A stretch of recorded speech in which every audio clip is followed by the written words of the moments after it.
Müslüman adam Allah'a ve Resulullah'a imanı ba adam qıssagda ýagdaýda kehur qyyn bolýa, kömekdeşi ýok bolýa, bir direk kefi aýdagamasyn, ýüregine düşse-de agzyna getirämasyn. Ýüregine düşýärlige şeytan oklaýar. Hamana bir adam qıstanyp pul gerek bolup duqa, hiç kimde qar vermän nuqa, şeytan ýüregine oklaýar. An Hudaý saňa asmandan pul ýagdyrmady. Çykdy öber dinden. Bolmady ki, ýadyna salmaýar, bir geçip gider.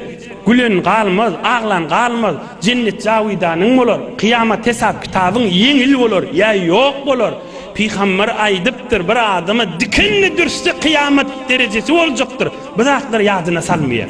Fakat ýadyna salýar, bir din sana hiç tak etmedi. İslam dikkizipsin sana zat peydası olmadı. Çıktı över diye La ilahe illallah, La ilahe illallah, Allahümme salli ala Muhammed ve ala ali Muhammed zikr etti, o şeytanın vasvasasını çıkar kalbından. Ona havva deyip de yan şeytan yok tecdedecek derlipti, kafir ol gitti, o cire bolanmasın. Kıstınıp duran vaktinde şeytan vasvasa etye, ya şeytanın mingliş anırdı bir necis adam vasvasa etye.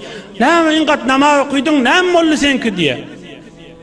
Ohum şona havva berip de bir din, bir iman olup ahiret sarayına kaşın boş gidamasın.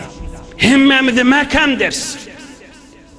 Allah Zülcelal iman baylığı veren mahşer meydanına girmek hemmemde nasip etsin.